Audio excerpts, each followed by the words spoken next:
What's up, everybody, and welcome to Corner to Corner Wrestling Radio. C2C Radio is live right now at c2cradioshow.com and over at podbean.com as well. Good to hear from everybody. My name is Stan Grubb, and of course, my co host Brian Taylor will be here momentarily. Rob will be joining us here in a moment. Got lots to cover, lots to talk about. And as always, in the world of professional wrestling, no shortage of drama. Gosh, every time we turn around, it seems like somebody else is mad, somebody else is upset in the world of pro wrestling. Somebody else wants to be released. Somebody else wants to be given a raise. I mean, how MJF wanted a raise, he got his though. So I guess we'll see. Just looking through the different headlines, we got Dynamite coming up tomorrow live from our neck of the woods on the East Coast here from DC. Rampage, and then Battle of the Belts. I think it's Battle of the Belts 4. It should be interesting to see how these cards unfold and see what we can find out next. We got Samoa Joe scheduled to defend the TV title. I believe it's on Friday. Wardlow is defending the TNT title tomorrow against Brian Cage. So that will be interesting. I don't know what we're really going to make of all of that, right? So Brian Cage hasn't really been on AEW television in some time. He was on Ring of Honor. Let's see here. Last time he was on Ring of Honor, I want to say it was Supercard of Honor, when he seemingly joined Shane Taylor Enterprises by way of, not Shane Taylor Enterprises, excuse me, Tully Blanchard Enterprises, and then getting transferred over to the embassy with Prince Nana. So I don't really know what's going to happen with that. A lot of people saying there was no build, but of course this was billed as an open challenge. That there in and of itself is a build. Not sure how you come up with the no build part. And again, waiting on Brian and Rob here. They'll be joining us here shortly. But we'll just keep it moving until they hop into the old Collins slot. Let's take a look here at some of the news. Of course, last week we found out about the untimely passing of Antonio Enoki, professional wrestling legend, MMA legend, Japanese legend overall, just a gentleman who was able to use his ability within the professional wrestling arena to translate into a bigger role as just a good man and a person who was able to accomplish a great many things, responsible for influencing more talents than we'll ever be able to count. And that stretches all the way from, Ric Flair, Dusty Rhodes, Hulk Hogan, all the way out to today with Okada, Kenny Omega, you name it. There's a lot of people out there that are experiencing these things, are experiencing that influence from Inoki. So it's a loss for sure. He was 79 years old. Wow. I tell you what, at 79 years old, if I can have that kind of impact on an industry or a legacy left behind me, that'd be pretty cool. I'd be okay with that. Let's take a quick look at his career as far as highlights. I want to just pull this up. As far as political career, he was the head of counselors from 1989 to 1995. He was again head of counselors from 2013 to 2019. As I was saying just a moment ago, it's a person that had a pretty active role there. And let's take a look here. Oh, Vern Wagner. Nobody cares about this guy. He is the absolute worst. Von freaking Wagner is going to compete for the North American title. Why would anybody care about this guy? It's like literally watching white paint dry on a white wall. Ugh. Anyway, back to Inoki. Let's see here. Okay, so just out of respect for the man, looking at some of his accomplishments, He won the MSG Tag League with Bob Backlund, Hulk Hogan twice, Tatsumi Fujinami in '84, and then the six-man tag team cup with Riki Choshu and Katenaro Hoshino. He has won the Worldwide Wrestling Federation Championship once, even though WWF did not recognize it as an actual title change. They mentioned this in WWE commentary, which I thought was really interesting. No way would Vince have ever mentioned that, in my opinion. All right, so just looking at some of the other, of course, he was inducted into the Cauliflower Alley Club with the Lou Thez Award in 2004. He was a member of the 2021 International Pro Wrestling Hall of Fame. Looking at his other accomplishments, WWE's Hall of Fame, Lifetime Achievement Award, Stanley Weston Award for PWI, number 5 in the PWI 500 of best ranked number 5 of the 500 best singles wrestlers of the PWI years in 2003. I assume that means like the aftermath years. That's interesting. I've never seen it worded that way, but inducted into the Hall of Fame at WCW in 1995. Again, a very seldom talked about thing, a WCW Hall of Fame.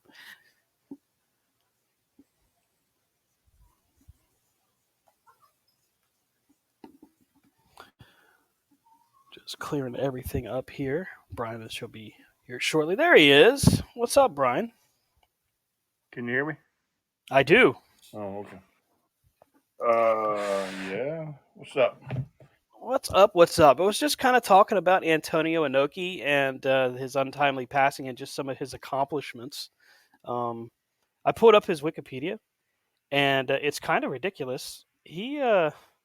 He's done more in his lengthy career than I think people could do like in 2 lifetimes. Just looking at some of the people he's responsible for training, some of his recognition, and then of course there's the fact of his being able to transition from wrestling to politics twice. Wasn't he the owner? Didn't he run a company too? Yes, he was. Let's take a look here. All Japan? So, All Japan? I believe he did run All Japan. I'm actually looking that up right now.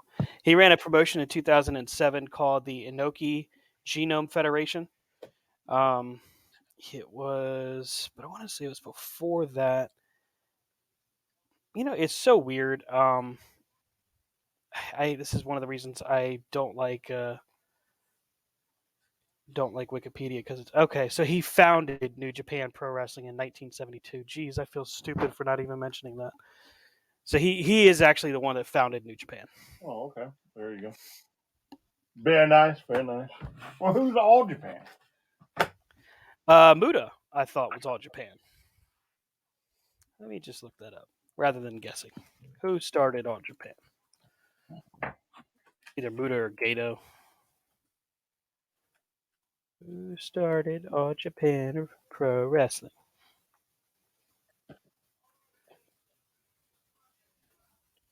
No, that's New Japan. Who started All Japan? Giant Baba. Oh, okay. There we go. Okay. I don't So feel quite as dumb. I was way off.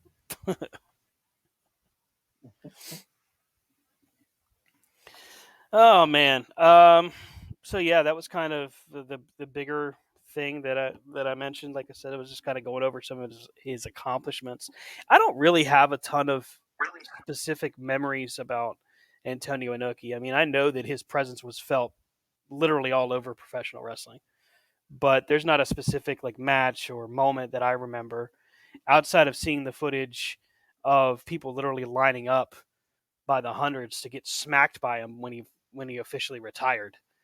That's really the thing that I remember the most. And I mean, I never really got a chance to see his work until after he was long since retired. Is there anything that stands out to you? No, other than was it Enoki? I mean, again, I know the name, I know the legend. I can't really say that I'm familiar with matches. What is it? I think it was him though that some guy. Him. Some guy started to like no sell on him, and then he just beat the tar out of him. So there's the infamous shoot incident that I was just actually reading about that. Let me pull this up so I can kind of run through it. I had All Japan and New Japan's history pulled up. All right.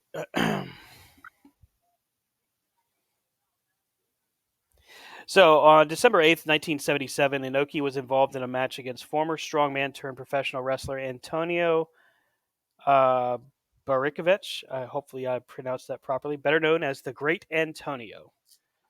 The Great Antonio inexplicably began no-selling Inoki's attacks and then stiffing Enoki. Enoki responded by shooting on him, knocking him down with palm strikes and kicks, and then stomping his head repeatedly as he lay on the mat before the match was finally stopped. Yeah, then I think he subsequently retired or something. Yeah, I think the Great Antonio was only great for a little bit longer after that. Get your head stomped in by Enoki and then just walk away from it. I think that kind of leaves a scar. Yeah, that probably was not a great idea. There's people in this world that you just know not to screw with. Clint Eastwood, Muhammad Ali, Antonio Inoki. These are people that legitimately could kill you. No, not Clint. Haven't you seen some of his later works? He's all sentimental and stuff. Well, I mean, they can't always be Dirty Harry. I mean, eventually you got to try to appeal to other people. What? Plus, I mean, he got shot up in Gran Torino. Now you ruined it. I haven't seen that yet. Way to Get go. out of here! You've never seen Gran Torino? No, I haven't, dick. Oh wow. Well, there I saved you a good 2 hours of drama. Yeah, because I wasn't watching it no way. It actually is a pretty good movie. Is it? Yeah, I don't know why I haven't watched it. I just So have not watched. I mentioned wrestlers that he had influenced, but it's interesting looking at the list of people he actually trained. Just notables that I think a lot of wrestling fans would recognize: Hiroshi Hase, Keiji Muto, in other words, the Great Muta, Masahiro Chono rather. The first Tiger Mask, which actually ends up being Misawa, Shinsuke Nakamura, Shinja Hashimoto. Let's see here, Yoshiaki Fujiwara, in other words, the person that invented the Fujiwara armbar. Rocky Romero, Kengo Kimura, the inventor of the Kimura lock. Bad News Allen, otherwise known as Bad News Brown. Brian Adams or Crush. And then there's others listed on here as well that I would probably botch pronouncing their name, but it is impressive seeing the people that he is responsible for training. Yeah. That's a big footprint, man. So what are they? How long was his career? He was active from 1960 to 2005. Wow. Wow. That's a long time. It's a very long time. That's got to be that's got to be just devastating to the body over a period of time, but it speaks volumes for the kind of shape he probably was in. Yeah, but I mean, I would venture to say though that wrestlers from the Orient probably take care of themselves better. Yeah, I would agree It's with more you. of a lifestyle over there. You know what I'm Yeah. saying? Because they're treated different. The dojos and stuff. Not well. I don't know if they're called dojos, but You know what I'm saying? Like to train, you're in a house with the rest of the trainees type stuff. Mm-hmm. Uh, so yeah, I mean, I think the whole thing is probably different. You don't just, find you a trainer, in the one ads. You actually got to work for it. And this, of course, I mean, he's also the guy that competed in 1995 in front of 165,000 and then 190,000 fans during the 2-day wrestling Peace Festival in North Korea. That's a lot of people. I would like Jeez. to find that. I wonder if that's on Hunter anywhere. Let me take a look at that. I actually thought that was on the network. That, of course, is his only match against Ric Flair. WCW 1995 Peace Festival.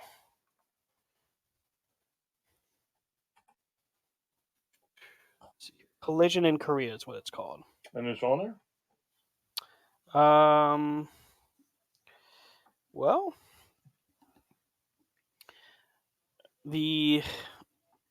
actually, it's on YouTube. It's broken down into 2 parts. I'll send the link in our on our chat, and you can check this out. It doesn't look like it's great video quality, but it is on YouTube pretty immediately. Oh, yeah, I'm sure it ain't. I mean, you figure the way it was filmed back then, and the fact that they probably didn't allow, but so the type of camera probably wasn't really. They Yeah. didn't probably allow with so much technical stuff in the country either. So Ric Flair was quoted as saying that one of the few matches at that part of his career where he just walked to the ring and they just called it in the ring rather than having to go over it beforehand. what? I don't believe that. He said they went out there and they made magic. Oh yeah, I mean, there's no doubt they made magic, but I'm sure he was calling it with a lot of people at that time. 95, he would have been working with Hogan, working with Sting still. I could see him and Sting and him and Arn Anderson being in a situation where they really didn't have to, plan it. Yeah. Macho. Mm-hmm. Maybe I maybe I'm misremembering a quote. Jeez, let me just look it up. I think I misremembered. Ric Flair.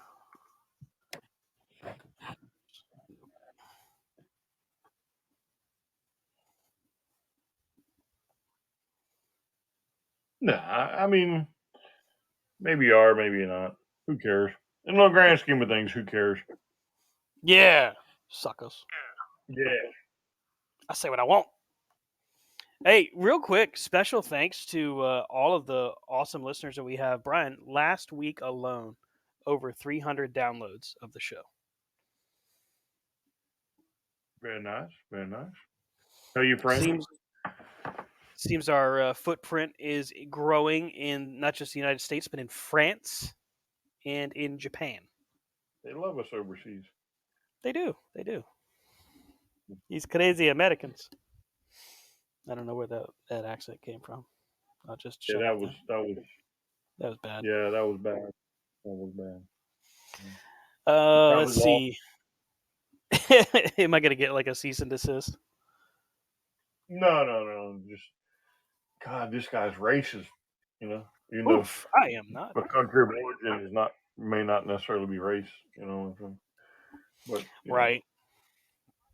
Yeah, you've done it now. I'm very sorry, sir. Very sorry. And there you do it again. Damn it! I'm horrible at this. I apologize completely. Hey, don't forget tonight, if you're listening to us live, when you get an opportunity, be sure to check out Tales from the Territories. That's airing on Vice TV. Yeah. And Evan Hunsey and his cohorts have put a tweet out there that Dark Side of the Ring, excuse me, Dark Side of the Ring will be back soon. There will be a season 4. They just don't have a schedule on that yet. Yeah, I like that show. I'm hoping Tales from the Territory will be good too, because I think we've discussed liking to see a show similar to Mm-hmm. that. You know what I'm saying? Well, I feel like the territories are give us a good look at proper context around stories like the Gino Hernandez story. Just giving a full view of Chris Adams and all of these guys from World Class, for example. I think that'll really be interesting to look at the Von Erichs and their impact. Another full view of what was happening around the wrestling world at that time, and then hearing it from those that were neck deep in it. Hmm. Yeah, I guess I don't mind if there's like some juicy stories or whatever, Mm-hmm. but I kind of, think that's kind of what Dark Side of the Ring is. I don't want them to be too juicy that you get like conflicting shows, if that makes sense. Yeah. I would like to know how the territories operated, and not just for me, but for the newer fans that just don't understand. You know what I'm saying? All this tribalism and all this stuff. Now they can, understand that just because one person jumps from one federation to the next, that doesn't mean that's where they're from. Type things. Mm-hmm. That you always hear. Oh, this guy's WWE made, but he's been in wrestling 15 years, wrestled all over the world, but he's WWE made. Come on, Yeah. stop it. That's that what do they call it? Tribalism. That stuff drives me nuts. I mean, fans can't just be fans anymore. We got to have some kind of garbage happening where it's, oh, well, you got to make sure that this is happening. Got to make sure that that's happening. Ugh, it's Yeah. annoying. Oh yeah, I agree. And especially when you have, it's one thing if you have an intelligent conversation about it, but most fans today, they a lot of them just don't understand. Yeah. I mean, there's plenty that do, but some of them just simply don't understand. Well, I mean, and for every set of fans that do, you get more and more wrestlers that unfold their dirty laundry on social media because they feel like this is their only outlet. Like now, the latest guy to do it is Andrade. The hashtag of free Andrade. Did I miss something? Did I miss the boat on this guy? Was he supposed to be like the second coming of somebody? Uh, Like what the hell? Why is he so upset? so, I mean, he's upset that I guess he's not quite used um, as well as he thinks. Hmm. However, I think this is another one of these where the ball's been taken a run with it. Did he personally put out the hashtag free Andrade? Yeah, Because I unfortunately, haven't it's seen that one. yeah. He's And when putting it did out that come? there and telling people that he wishes he could do the thing he loves the most, and that's wrestle. But every time he comes to AEW, all they ever do is backstage segments.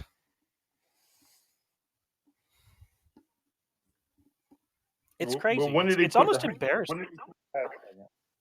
Because I hadn't seen that. He put that. Let me look here. Most recently, because he's been going I've back seen and the forth with Sammy Guevara.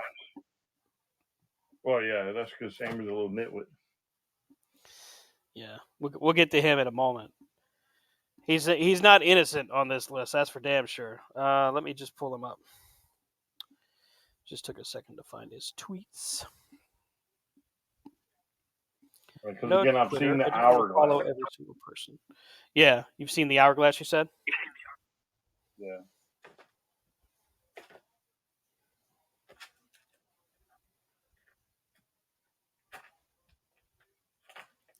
Okay. Damn, he's even hashtag Sammy. Oh wow. Well, that's because I think Sammy shot off at the mouth. Then he shot off at the mouth at Sean Spears. So the most recent one was 3 days ago. Free El Idolo. It's a video of him looking over the rooftop of some building. I assume a hotel.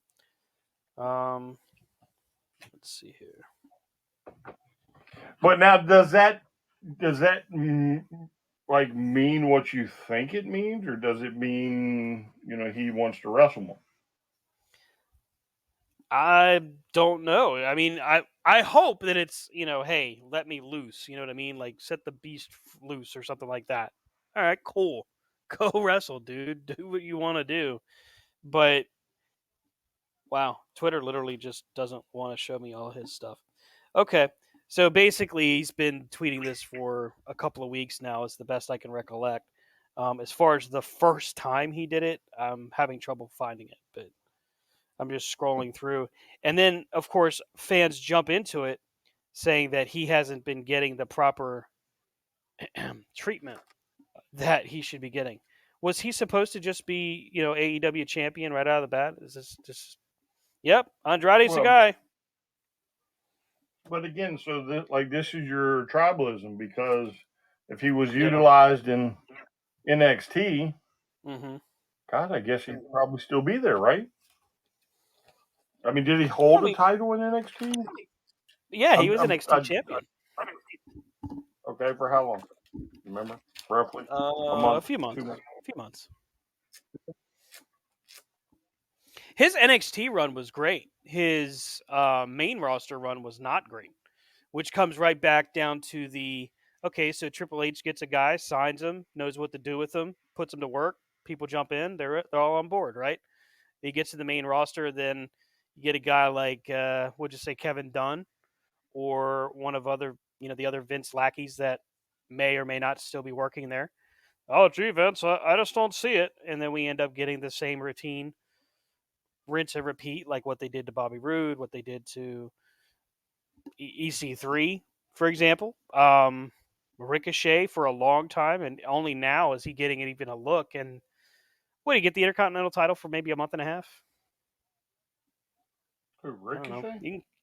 Yeah, you can call that successful if you want. I know he won the U.S. title also, but I don't really call it much considering the potential that he had. And I mean, the hits just keep going from there. Look at Nakamura again. Has he had a good run in WWE? Depending on how you define it. Yeah, sure, good. Could it have been great or spectacular? Absolutely. There again, another guy gets called up. They get it in NXT. He gets to the main roster. They're like, I don't know. He doesn't speak English so good, so let's put him on the back burner. He doesn't translate well to our audience, so let's not focus on him right now. Yeah, it's garbage. So if that's what we're talking about, I know that's a long-winded answer to your question, but if that's what we're getting at, okay, sure, yeah, he was definitely not utilized very well in WWE after NXT.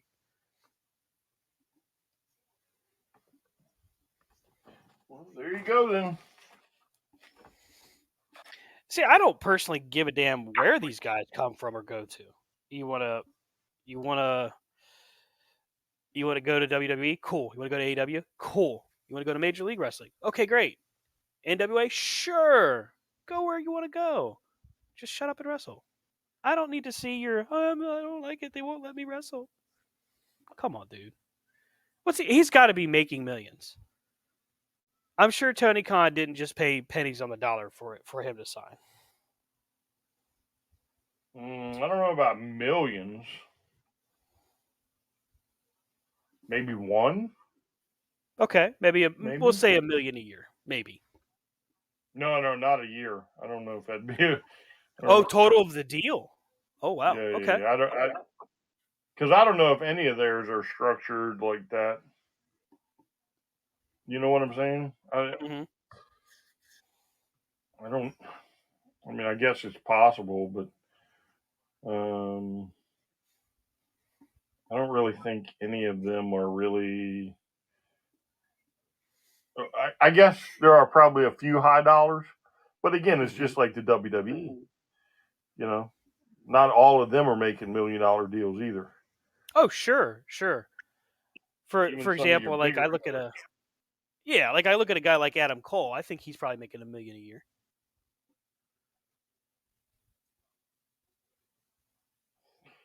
that might be pushing it too. I guess maybe.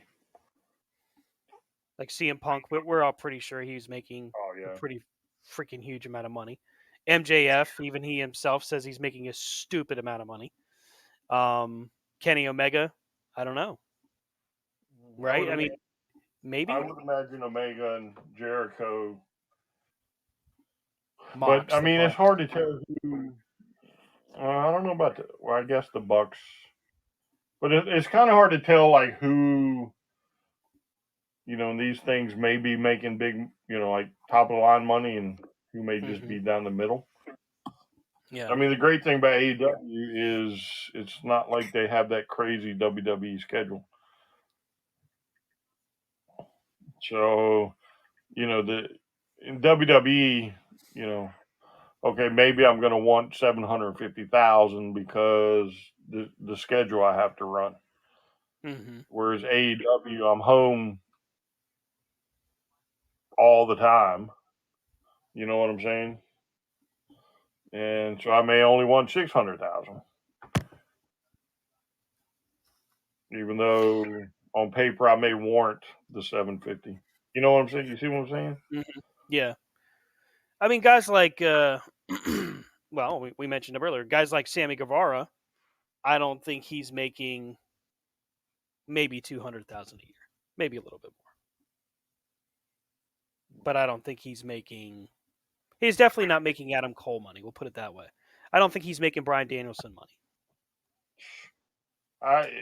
Danielson is probably uh, high value. I think I he's would probably right imagine. up there with Mox and with Punk. I think they're all getting paid pretty solid amounts. Yeah, I can definitely see that. So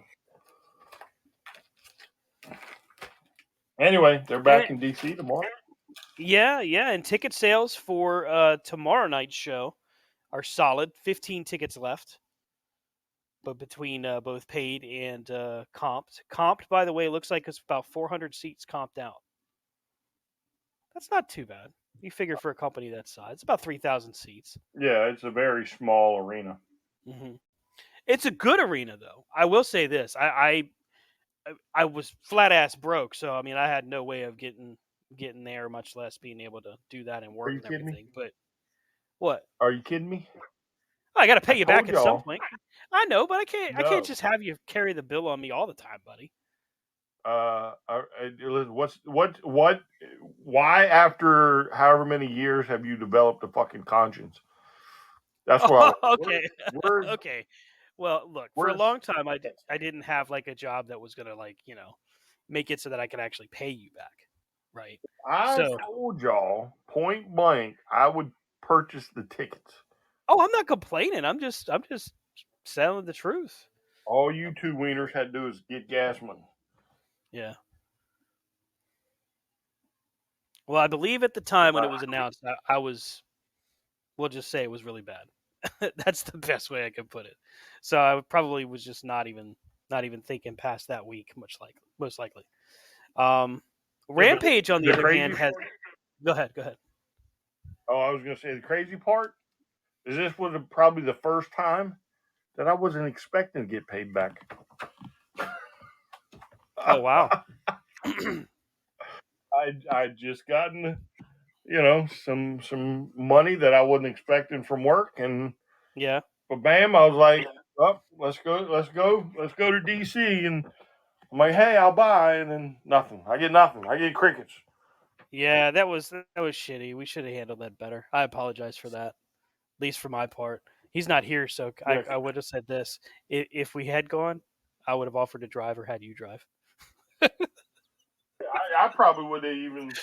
I think I may even put in there. We'd use my car. I don't know. I don't know. I wanted to go to DC. Y'all screwed it up. Yeah. Manage. The I'm hell with both of sorry. you. Yeah, I know. I'm a horrible friend. I really am. Surprised you guys haven't dropped out of my life a long time ago. It's okay. I'll try harder. I'll do better. You got to do better crying than that. Nah, I can't. I'm not really good at faking it. Cry for me. Cry. You gonna cry? You gonna cry? Oh boy. So what I was saying was that Rampage tickets are not selling as well. Neither is Battle of the Belts. Now, I don't know the Battle of the Belts card. Do you? No. When is that though? Is that Saturday?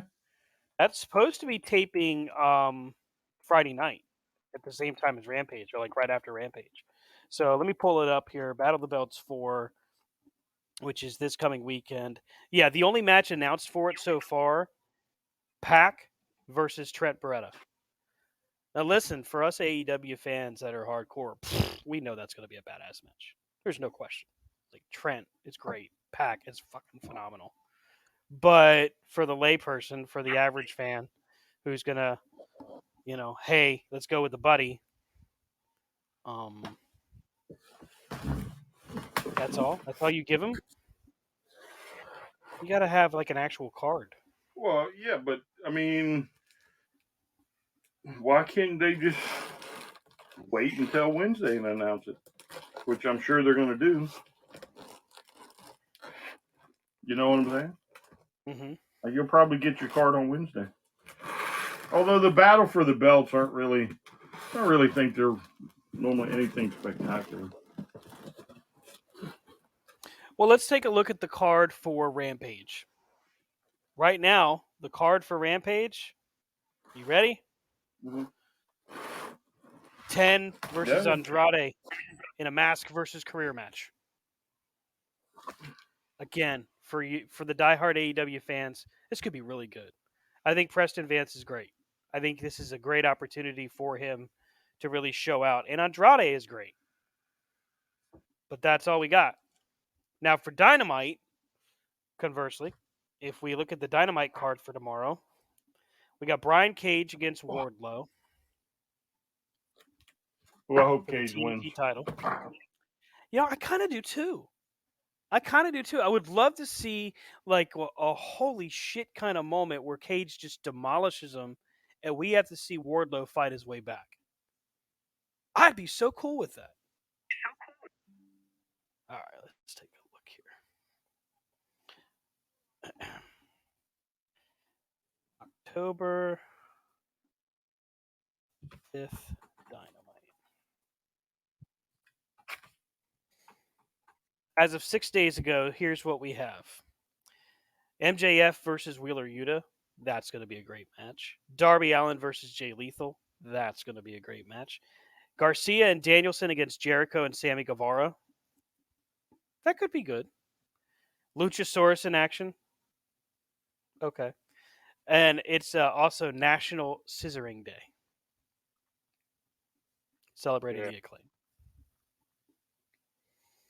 By the way, I've never heard of National Scissoring Day. I question the validity of said national holiday. You can't. You've never even heard of it. That's right. I've never heard of it. I don't think it's real. I think they're lying to us. Well, you're not invited. Clearly not. I didn't get my DM. No one slid into my DMs for it. You go to work, and the rest of us will enjoy Scissoring Day. You do that, buddy. You let me know how that works out for you. By the way, this coming Monday in Brooklyn, Raw is celebrating the 25th anniversary of DX. Chance that they are expecting to have to deal with Scissor Me Daddy. Because Billy Gunn will not be in attendance. That's what they get. Although, listen, so I know that's like, he won't be in attendance. Mm-hmm. I wouldn't put it past him for one night only. I wouldn't either. I would think Tony Khan would be like, yeah, okay. But then again, maybe not because of how WWE has done him dirty in the past. Maybe he's like, nah, you can't have him. Well, okay. I see your point there, too. I see your point. Just ruin it for me. He's got, remember, he's got plenty of money. He's got more money than they do. Well, he does. He does. He does. Those right little turkeys. Dane in the chat says, y'all reading Do a Powerbomb. I don't know what you mean by that, Dane. So all I can say is no. No, we're not. Feel free to send me a link and I'll take a look at it. Is that, yeah. DOA? Oh, okay. The Oh, current comic book about wrestling. Okay. No, I have not seen that, but I would love to get a link about that. Speaking of comic books about wrestling, you want to check out Hell is a Squared Circle. I happened to stumble upon this about a week ago. I just saw it in our local comic shop in Gateway, and it's a 48-page. It's like the you know the Black Label DC Comics, like how they got the hardcover, not really hardcover, but really nicer print pages the and one with everything. Yeah. Batman's flag. Yes. Yeah. Yeah. Um, I knew that'd perk you up. very similar style, and it's very nicely written. The art in it is pretty cool, and it's all about this guy whose character's name is Muska, which keeps reminding me of one of my son's old favorite shows, Mickey Mouse Funhouse, Miska Muska. Mm-hmm. Anyway, the character's name is Muska, and he wears a mask. But the whole thing is really it's almost like a telling of the wrestler, so Randy the Ram. Mm-hmm. It's basically this guy, you know, he's got tons of demons with alcohol, gambling, drugs, and miscellaneous other stuff. And he's trying to get his life straight. He screws up, he runs away because he rips off a promoter, and he's got to make a new life. And it's this whole story that it's really cool because it mixes wrestling in with all of his struggles in his real life versus what he's trying to do in the ring. And the way things come full circle is pretty impressive. The guy that wrote it is Christopher, I want to say it's Condon. I hope I didn't mispronounce his name. And he was just recently at the New York Comic Con. Yeah, Chris Condon. He is at Christoph Condon on Twitter. He's just sold out his most recent set of issues while he was up there. So definitely check it out. Again, that title is Hell is a Squared Circle. It's from Aftershock Comics. Never heard of Aftershock. This is the first time I've seen that label, by the way. But Aftershock Comics, you actually can purchase it directly from there, I believe. Yeah. So on the wrestler comic tip there. Mm-hmm. So of course I'm going through my stuff. I know I've showed you the Undertaker and how I managed to find a really nice Undertaker 1 to go with an alternate to the one I got. Well, the other day I just so happened to find the Undertaker Ash Can, which came out in Wizard, and the Undertaker cool. Zero. So yeah, so like I have the entire like set other than variant comics. So that was kind of cool. And I also have the China, which I think I'll be able to get signed when I go to Baltimore. Nice. Yeah. Now, is some of Joni's family going to be there, or is it the artist that's going to be there? Like, who's going to sign it? It's one of the creators. Cool. Okay. I looked last night. I was going through last night. I tried to watch Raw, but you know that did not go well for me. So anyway, so I was going through, and I think maybe it's an inker or the writer or something. It's going to be there. So, but yeah, I'm gonna take it. That doesn't that doesn't happen all that often. So. You know, the wrestling comic that actually I thought was kind of cool. Well, there's two of my favorites. Well, my absolute favorite is WCW's comic that Marvel Comics brought out. That's my absolute favorite wrestling comic. It's only 12 issues long, but it was fun. I really liked reading that. But the one that I liked that I don't think a lot of people liked at all was the Warrior comic book. I think it only had like 6 issues or something because it wasn't very successful It sales was like wise. 3. Yeah, Yeah, yes. I think it It was. was like, but the art was cool. Like, I mean, we all know that. Listen, not to speak ill of the dead, but the Ultimate Warrior was, you know, he was a little out there. Well, All here, right, but let's do this. While you're talking, I'm going through my thing. okay. Yep. So the Warrior had 3 issues. Hmm. 1, 2, 3, and then he had an Xmas issue. There's a Warrior Um, Christmas issue. Okay, now I gotta look this up. Next Christmas time you come comic. over, we'll dig it out. You can take a look at Oh it. my god, I see screenshots. Oh, I gotta read this. That's so cool. I mean, he was So so wild, man. But you know what though? It was cool. Like I liked it. I'm probably the biggest warrior mark of all of them in the as far as the C2C crew is concerned. Um, I don't think anybody else in the chat's ever mentioned it. So, and by warrior, no. by the way, I'm not talking about Guy Gardner in his short run as warrior. I'm talking about the Ultimate Warriors comic book. So, by Warrior University.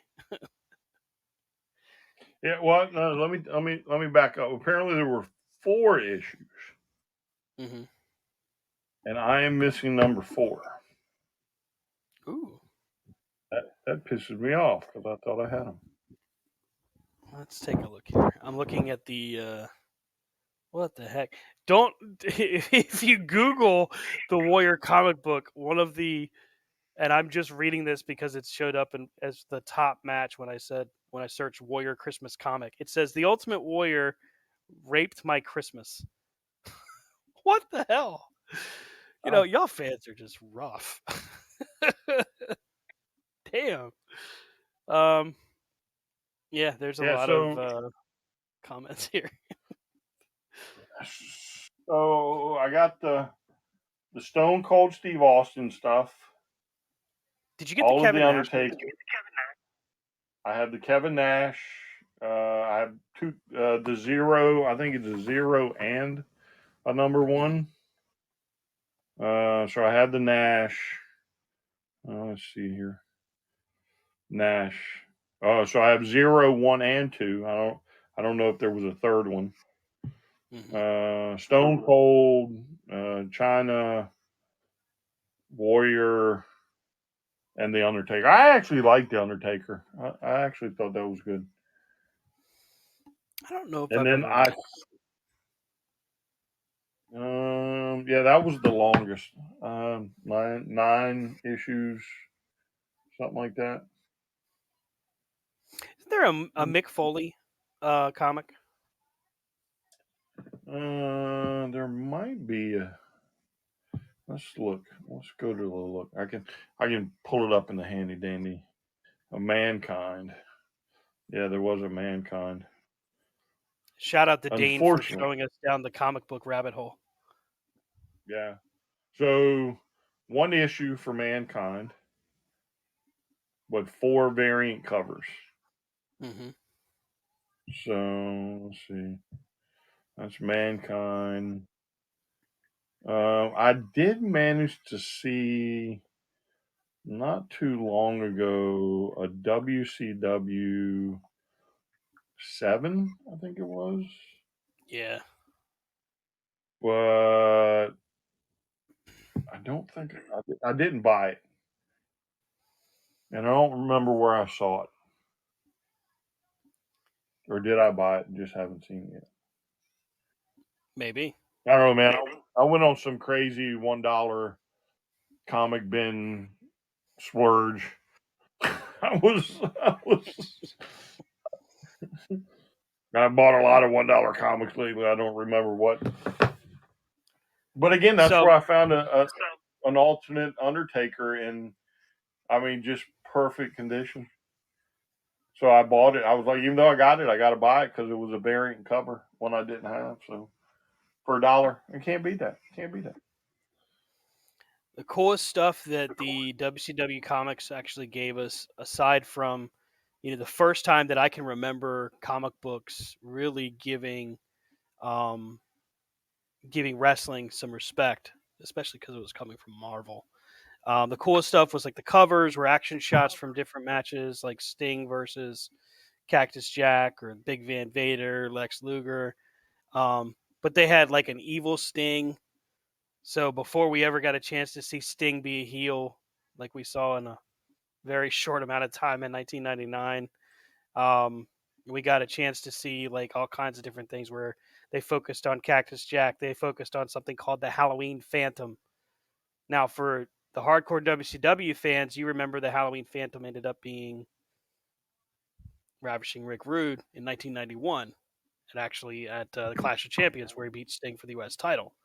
But the comic book actually broadens on that, and it turns out to be somebody different, if I remember correctly. I don't remember all the stuff, but I mean it was 12 issues, and whoever drew it had to have been a true wrestling fan. I mean, we're talking. I mean, how often do you get a chance to see beautiful Bobby Eaton in a comic book? That's how you know something's pretty cool. Well, now you done put it in my brain.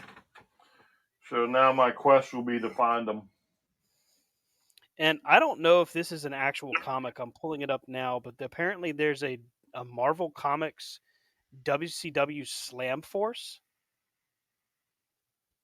Huh? I remember the figures being a Slam Force, but I don't remember it actually being like Marvel Comics. Wow. Sure is a whole bunch of art though. Oh, yeah. The WCW was Marvel, so. Mm-hmm. Cool. However, they're not in the thing I use. Maybe they came with figures. Maybe. I guess that's. Yeah. I do have my. I did move my Marvel Comics Toy Biz famous covers Hogan, Sting, and Nash out into Mm-hmm. my little what do you call this little area? My broadcast area. So yeah, Wait, now Apollo that was kind Crews of is hiding under the ring and pulling people. Why does NXT suck so bad? Damn it, Triple H! You come up, you take over all these things, but you let just NXT go down the crapper. Really? God dang it! bro. It hurts my heart. NXT. It hurts my soul. That's just Oh dear Michaels God! with it. Yeah, he's looking out of the one good eye, I guess. Hey. Now. He's looking straight at you and to your left. I'm just saying. Or is it to your right? I don't know. It's one or the other. That's not nice. Oh boy, oh boy. So you mentioned Sammy Guevara earlier and how he's being a little twit. Apparently, he decided that he was going to tell Andrade that he needed to shut up. He tweets out that Andrade was a favor hire and that No, he's a that was Sean. jobber. What's that? I think that's Sean Spears. Sean Spears? Oh, wow. Let me Yeah, just pull up Sammy's Twitter yeah. here. I think you got a little confused. Let's No, pull I up. could be Let's pull confused up his Twitter. because I think Sean might be done with him. It wouldn't surprise me. I mean, he was really part of in my opinion, he was part of the Cody Rhodes entourage. And there just wasn't going to be anything like that. Here we go. So 23 hours ago, it says, "You are a jobber, a favor hire. Be grateful, bitch." That's just Sammy tweeting that out. So are you saying he was directing that at Spears? Yeah, I think that one might have been going to Spears. Jesus. What crawled up Sammy Guevara's ass? Good lord. Goes in on Andrade. Goes in on Sean Spears. I mean, and Eddie Kingston, one of the people you don't want to piss off in professional wrestling, because sooner or later that chicken's coming home to roost. Yeah, so I guess Andrade may have had it coming, because I guess Andrade told her story how he hit Sammy, and Sammy was whining that it was a little too hard, and it got back to Andrade. So yeah, I saw this kind of unfold on Twitter, and then I kind of caught up on it a little while ago. Where basically Andrade just he explains to Fightful.com. He said I had an issue with him because he once came to the locker room and complained that we hit him too hard. It's wrestling. Solve it in the ring. If I hit hard, hit me hard too.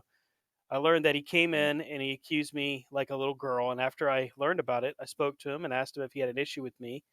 But he said he did not, and that's all there was to it. It's funny because not even in WWE, for example, Sheamus likes to hit, and all respect to him because he loves to hit hard. He loves the strikes. He is wild.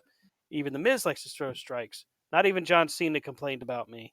So if he did not complain, imagine this kid who is just starting. But there's that. Oof. Well, there you go. Yes. Okay. Shut your power, Sammy.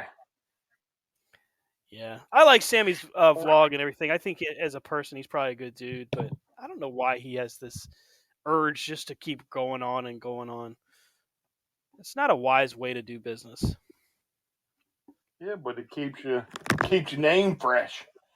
Keeps it on everybody's I lips. guess no such thing as bad press. Is that right? Is that the thing? That's right. And them boys at AEW know how to do that better than anybody. Good lord, yes they do. From guys not wanting to take advice to grumpy old men that work with effing children. To I mean, come on, man. Good lord. I thought this goes back to the time where I thought Brian Cage was a little bit of a crybaby, and it turns out no, he's really not. When you compare him to all of these guys that are just like, "Eff it, I'm putting it on Twitter." Twitter, the place where people really cry. Maybe they need to do. Maybe they need to do like WWE and be like, no Twitter for any of you nitwits. Yeah, No and have Facebook, somebody no take it Twitter. over. Yeah. That would be smart because these guys are just it's the inmates trying to run the asylum right now when it comes to that. You know, every positive step Tony Khan takes, he's got somebody else in the backstage area just yanking the rug out from under him. Like, haha, you're not going any further. You know, it's a wonder he hasn't just started firing people. I know he said that he wouldn't, but I really wouldn't doubt him if he was just like, yeah, I got to let some of you guys go. Yep.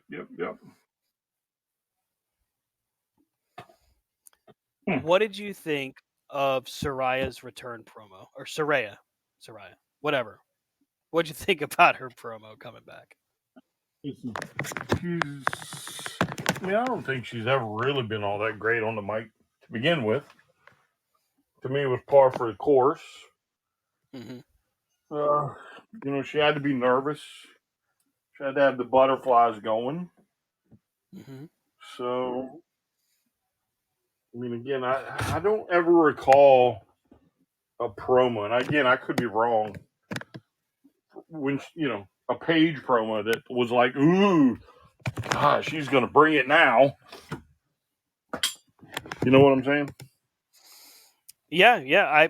I cannot think of a time where there was a promo she did that just really set the world on fire. Outside of the one that she had opposite Charlotte, where she made a comment about her brother who had committed suicide. See, I don't even remember that one. Well, but that speaks volumes because I mean, to most you would think that would stand out, but it doesn't necessarily Yeah, I mean, because it I was a know there was passing a lot comment. of I know there was a lot of whining Mm-hmm. about it, but again, she's not really known for the promo. She's known for what she can, about her wrestling. Mm-hmm. So I just kind of. Do you think at this point that she'll be back in the ring? Maybe she'll be like Madison Rain, or she may have one match along the way, 2 matches. Mm-hmm. Maybe we'll get like what they did with Sting. Maybe we'll get you a little video match or whatever, cinematic match or something. I don't know. I don't think she'll be full time, but I think you might get 1 or 2 out of her. But again, who knows? We never thought Edge was coming back. We never thought Daniel Bryan or Bryan Daniels, whatever he is. Mm-hmm. We never thought that was going to happen. Same thing with Christian, Sting. Mm-hmm. Who knew, right? Right. So.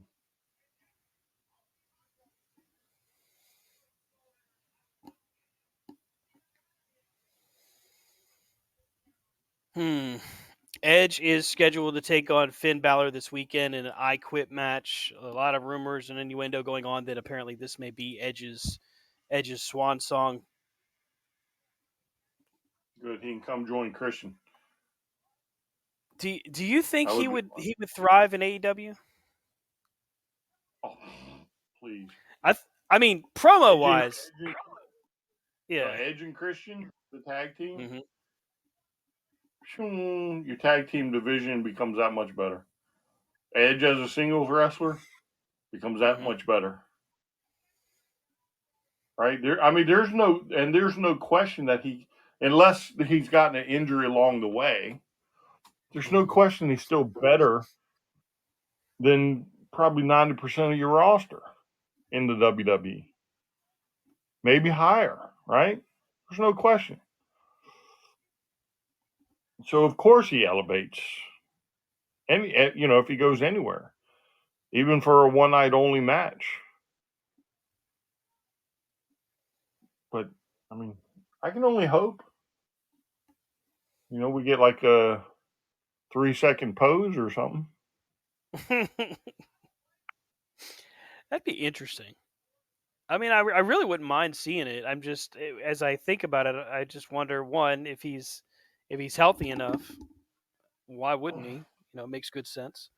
The other thing I'd wonder about is just like you mentioned, if in fact it would be a good solid tag team run for them, because I sure as hell would. If I knew he was healthy and had the opportunity, I would book him and Christian.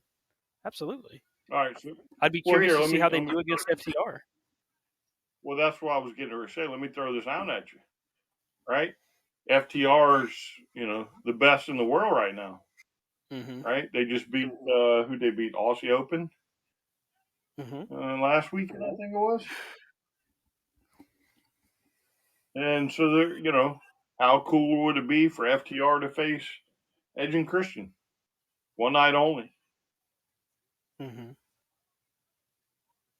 You wouldn't buy a pay-per-view for that one? I think that'd be great.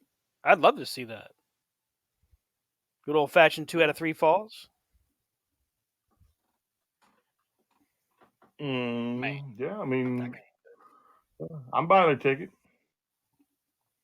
And again, you don't have to have them full time. You just want them one night, one match.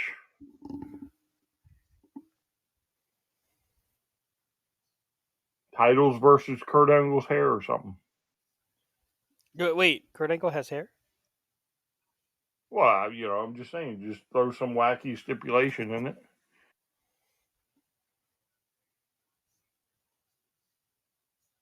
If FTR wins, Luchasaurus has to unmask. Oh no! Don't do that. It's America's favorite dinosaur. That dinosaur's dumb. It needs to be extinct. It's not dumb. You're dumb. You're just jealous because Luchasaurus is awesome. He's choke slamming that little bomb jungle boy. Cool, thank you. He's neat. Yeah, I said it. I bet you're the same guy that thinks Jericho as ROH World Champion is a great idea. It all depends. Remember, so again, who do you want as champ? Who's going to bring you more or give you a better opportunity to get a TV deal? Well, I mean, we had the match with Bandito and Jericho this past Wednesday. Yep. You had Claudio, Jonathan Gresham, Samoa Joe,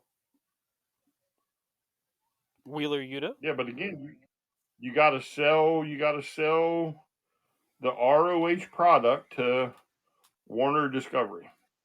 Mm-hmm. Who's gonna give you the better opportunity? I think Jericho is the Claudio. most recognizable one out there. That's right. That's why he gets the title. Once you get the TV deal, title disappears. They didn't go to whoever. Bandito, by the way, rumored to already be signed to AEW. I haven't seen an official Bandito is all elite placard yet, but rumored to be on the way. Well, didn't he do the whole come out after the match last week? I think there's video of that.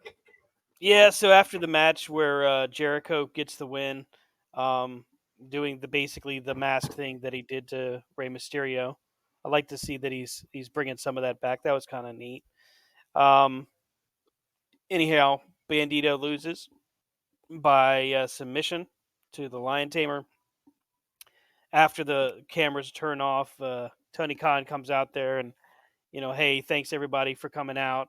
Bandito and Tony Khan hug, and that's where everybody are kind of looking at Bandito like he's been signed. So I don't know if it's any indication. Bandito may actually have been signed. Who knows? Tony doesn't hug people he doesn't sign. Yeah, he normally doesn't come out and hold their hand up either. Yeah. Just saying.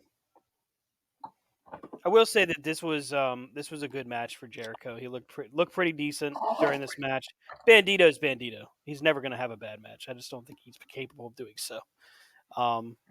But this was a good match for Jericho last week. I was really happy with it.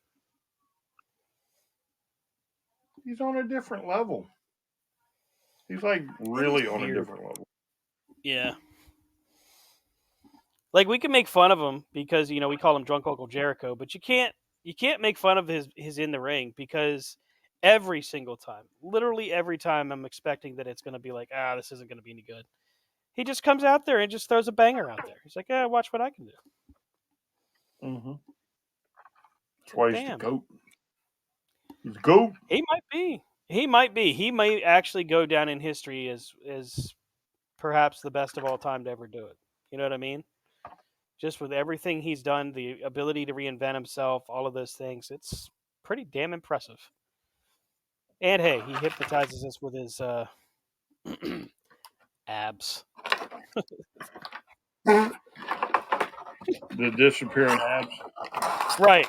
He's got them at the beginning of the match, but then by the end, it's like, where'd they go? 7-minute abs.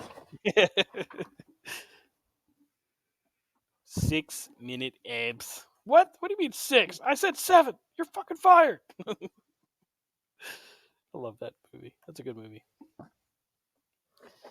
I thought Juice Robinson had a decent showing on Dynamite, by the way, against Mox. Although, to me, it would have made better sense to have him beat Mox and get the title shot. And then lose. Maybe. It's just Juice, though. I wonder if they've signed him. That's another free agent, isn't he? Yeah, he's supposedly working on a handshake deal with New Japan. So, hey, he's still your New Japan U.S. champ, I believe. Oh, okay. That sounds weird to say. New Japan U.S. champ. Tony ain't got balls if he don't get him to bring it to TV. Throw it in the trash.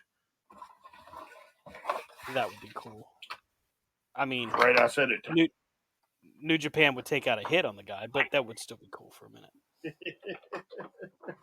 I mean, This isn't just make Vince. it They would find a way.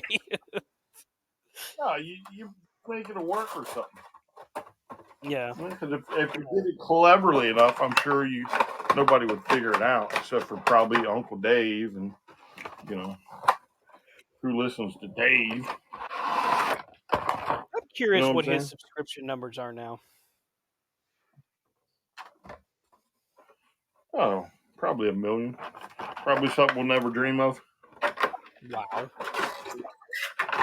That's a lot. He said million with an M. That's a lot of zeros. Oh yeah, but I'm sure that's probably close. Everybody listens to Dave. Now I'm curious. How many? Come on, Google, help me out. How many subscribers does Dave? Not saying the last name. F.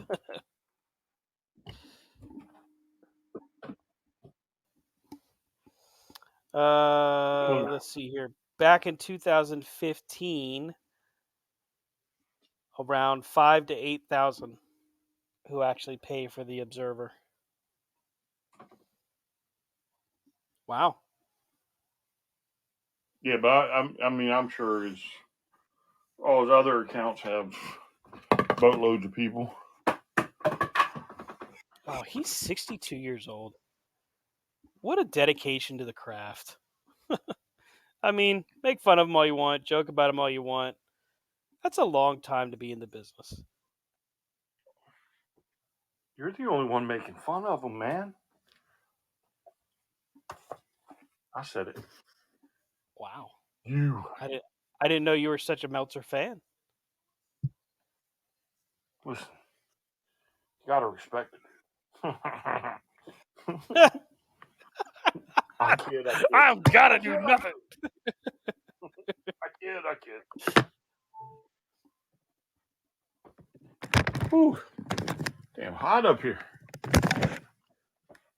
Thought you got the air conditioner turned on in there. No, it's automatic. It goes between heat and cool. Ew. Gotcha. So when it gets warm, it gets really warm. Well, no. When it gets warm, it cuts the AC on. When it gets cold, it cuts the heat on. And now the heat. Okay. Gotcha. Yeah, this damn hurricane that's on the East Coast has got to go. It's kind of ridiculously cold outside, and the wind is really annoying. It is only October, right? Did I miss the weather report where it said, hey, winter's come instead of winter is coming? Eesh. Great. Now HBO is going to send us a cease and desist. I said instead of. You don't think that'll count? Nope. Mm-mm. Damn it. All right, so what's on tap this weekend? What pay-per-views? There's pay-per-views, right? Yeah, we got Extreme Rules, the premium live event. WWE It's a doesn't call them pay-per-view. pay-per-views. Don't It's a fall for premium live event, sir. Pay-per-view. Let's see here. Let me pull up the card for that. And we've also got Bound for Glory. Bound for Glory, I believe, is on Saturday as well. So they're running head-to-head on Saturday. No way. Really? Let me look that up. Extreme Rules 2022. Bound for Glory 2022. No way they Bound win. for Glory is on Friday night. Bound for Glory is Friday night.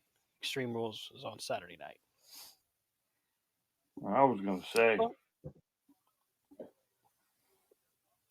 So, Impact, Bound for Glory, has got Brian Myers defending the Impact Digital Media Championship in an open challenge. Josh Alexander defending the world title against Eddie Edwards. Jordan Grace defending the Knockouts Championship against Masha Slamovich. That name may sound familiar to you because it was just she was the one we were told to look out for by the creators of WrestleDeck. Honor No More, Matt Taven and Mike Bennett defending the Impact Tag Team Championship against the Motor City Machine Guns. Of all four of those competitors, only one of them actually has an Impact contract. Wow. Which one? Mike Bennett? Chris Sabin. Oh, okay. Mike Bailey will be defending the X Division Championship against Frankie Kazarian. Mia Yim takes on. Go ahead. Yep, Speedball Mike Bailey. That's right. Yep. Oh. I like Speedball better. Mia Yim takes on Mickie James in a career-threatening match. If Mickie James loses, she has to retire from in-ring competition. Chelsea Green and Deonna Purrazzo defending the Impact Knockouts Tag Team Championship against Jessica, which I believe is Jessica Havoc, and Taya Valkyrie. I believe you're right. And then there is a Call Your Shot gauntlet match where 20 intergender participants will compete in a gauntlet battle royal. The winner receives a trophy and a contract they can invoke anytime within 1 year for a championship match of their choosing.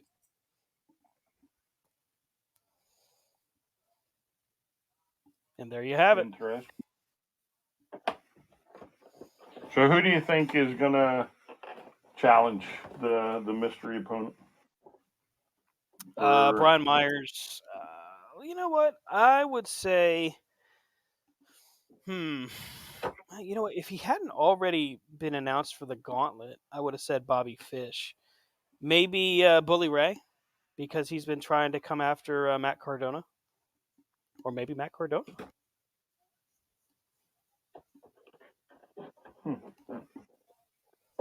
Interesting.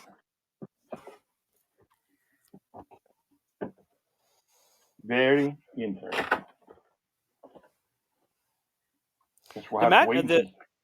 The card itself looks like it'll actually be pretty good. I mean, the 20-man or 20-person gauntlet match could be cool.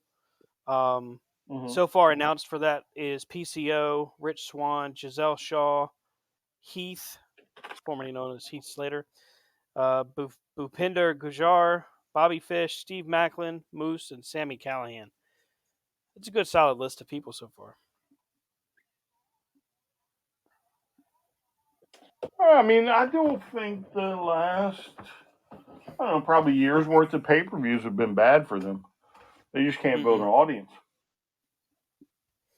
I feel like some of that is their own fault, though. They need to get off Access TV. I understand that they own it, and it's their venue, their chosen distribution. But if you want to grow your audience, you're gonna have to step up and do something different. Or I don't know, maybe Tour. I don't know what you could do with that. Tour. You think so? You think that they're big enough to where they could sell, say, more than 300 seats? So if they come to, I don't know, Spotsylvania High School, you're not going to go see them? Yeah, I'd go see it. I mean, it's that easy. I mean, let's not forget at one time, the NWA was doing high schools. Mm-hmm. You know what I'm saying? Yeah. Then eventually, Ted buys them, and they start going to coliseums. Mm-hmm. Well, on a regular basis. They were already going to coliseums, but they would do high school shows. Mm-hmm. Yeah. Why can't Impact do that? I mean, it would make sense, and plus, it helps you to grow your base. Even in a controlled area. So let's just say they just stuck to areas in Canada, then on the East Coast, because those are the two areas where they do shows the most. That to me would help it would help their audience. Yeah, and get off that network. Yeah.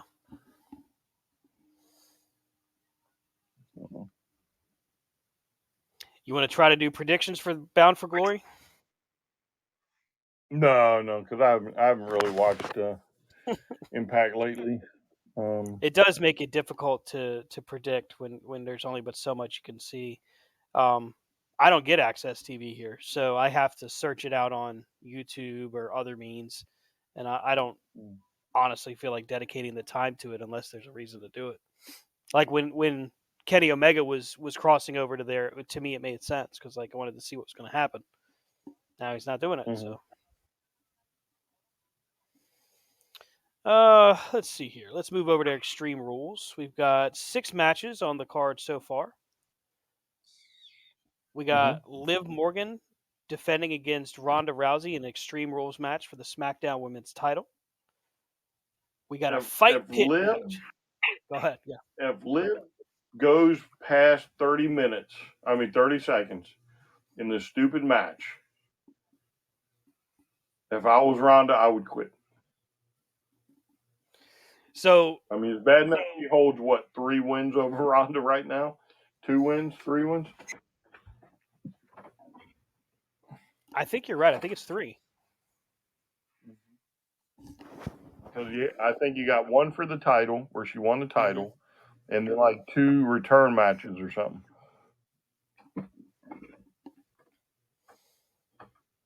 I tell you what, it's Yeah, one of those situations where I like Liv Morgan and she's gotten her moment. You know what I mean? It's time to move away from that.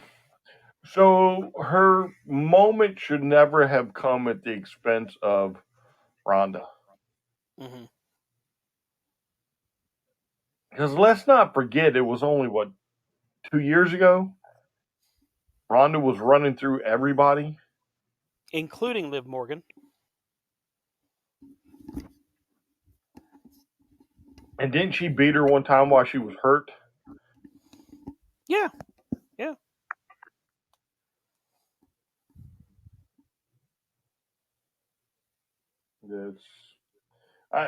To me, that's weird. That's crazy booking right there. That's crazy. Because again, if she beats her now, Ronda's mystique, if she even has it anymore, is gone. And again, this is no slight to Liv, but they never should have been. Never should have been put together. Well, I would have preferred to see Liv cash in against, honestly, against Becky or something like that. I think that would have had better reaction, especially for what Becky put her through during their short-lived feud on Monday. On Mondays rather on Raw. Because once we got to her moving over to SmackDown, it just didn't make a lot of sense for her to become, Miss Money in the Bank, and not only that, but also to have her beat Ronda Rousey was like, okay, I guess. Well, I mean, that's for her to beat Ronda. Mm-hmm. I mean, they're like, does Becky have that record against Ronda? Does Charlotte have that record against Ronda? Sasha? Maybe. You know what I'm saying? Mm-hmm. So like, do your top, the best of your division, have that record against Ronda, who you built to be indestructible, and then here's little old Liv Morgan, Mm-hmm. and because it's a feel good story.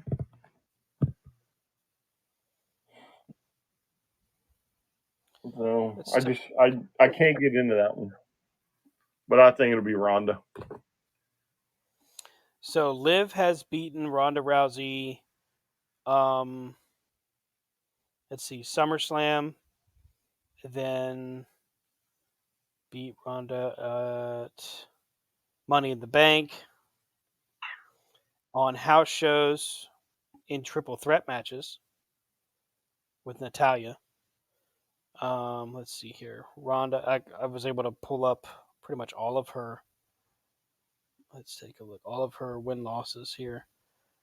So 2019, ultimately, she loses once, and that's WrestleMania 35. Then 2022, And that was Charlotte. Is that right? Or Becky? WrestleMania 35 was Becky when Becky pinned her. Okay. Let's see here. Charlotte beat her at WrestleMania 38. Charlotte beat her while they were touring.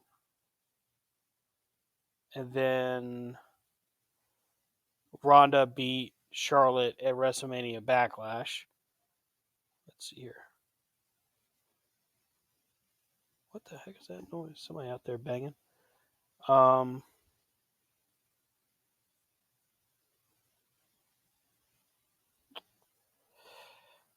it's Liv Morgan, Charlotte, Becky Lynch. Jeez. That's a whew. No offense to Liv, but damn. You got a really good point there, Brian. Yeah, you see what I'm saying? So I'm supposed to buy in on Liv Morgan beating Ronda in an extreme match. Right. Yeah, I don't think I'm buying into that. So I'm going with Ronda. I mean, to me, you have to have a payoff at some point. You have to have some kind of a larger plan in mind, and I think it would make better sense to have Ronda, especially as we head to the Rumble. Just makes better sense to me.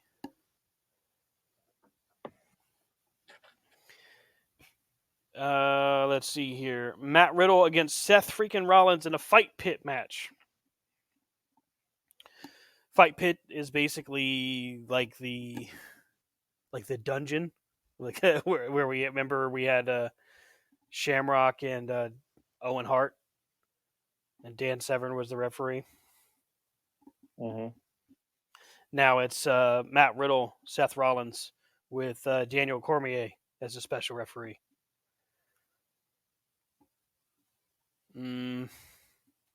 I thought this feud was supposed to be over like 3 months ago. So I don't know. Rollins has a U.S. title match on the Monday Night Raw after this match. So in WWE logic, I'd have to say Matt Riddle wins because, WWE. I can't figure out what the plan is here. I'm actually confused as to why this feud is still going on. Not that there haven't been some cool promo like barbs back and forth, like that was kind of interesting, but I don't know. I almost feel like I've had my fill of this feud, as they say. I'm not a fan. It's not entertaining for such supposed heat. Well, that's where I'm at on it. Like it's not entertaining. It's like, geez, these guys again. Yeah. So let's go with Riddle and somehow gets injected into that championship match the next night, and then he wins the title. Okay. In a Because again, leather. I thought this. Oh, go ahead. Oh, I thought this was over too. Well, I mean, they had an opportunity for Riddle to get his win back, so to speak. But they botched that, and then we saw nothing from the two of these guys until just randomly they start brawling again, like for literally for no reason. But okay, let's just put it on pay-per-view because we have to. The hate is strong in them. I guess. As Yoda would say. I mean, they like to make potshot comments about each other's spouses and divorces and child support. I mean, yeah, like the barbs were cool and all, but like it doesn't make me go, "Ooh, I got to see these guys fight." Not really. Not really. Strap match: Karrion Kross against Drew McIntyre. Yeah, I don't care. Karrion Kross versus Drew. Yeah. Cross, I'm sure. I mean, that's what makes the most sense to me. And frankly, if he's supposed to be getting some kind of a major push, they seem to do this to Drew a lot, but you would think that he's got to stretcher Drew McIntyre out, right? I don't. What is a strap match? I don't Yeah. think you need to stretcher the guy out, but I think he gets the win though. Mm-hmm. Because I again, mean, you just don't want to. I was going to say you don't want to really hurt Drew too much. yeah. Well, I mean, he's not one of those guys that he's not going to lose anything by losing to Karrion Cross. Drew's spot is solidified. He's proven his worth, I think. So all this does is it should help Karrion Cross, but if it does in the long run, who can tell? I mean, they brought back Braun Strowman for crying out loud, and I don't think anybody cares about that guy, really. Mm-hmm. I could do without him. Somebody, That's for sure. his mama probably cares. Well, yeah. EC3 cares. EC3 likes him Probably not. because they want to control their narrative. He's probably bashing him in the locker room. What a sellout! This mother. This guy, he stole my money. No, He told me he would never go back. Yeah, well, when you get the WWE money versus the possible control your narrative percentage of money, yeah, I think I'd take WWE money too. Like, listen, buddy, I got bills to pay. Unless you're gonna pay them, I gotta go. See ya. You're a sellout too, man. Yeah, man. Hey, gotta do what you gotta do, right? Yeah, but anyway, get back to things before you get carried away. Karrion Cross. Yeah, I agree with you. I think Karrion Cross to me is the most logical winner. Yeah, we'll just leave it at that. Bianca Belair defending the Raw Women's Championship against Bayley in a ladder match. This is probably the match I'm looking forward to. I think this is going to be match of the night.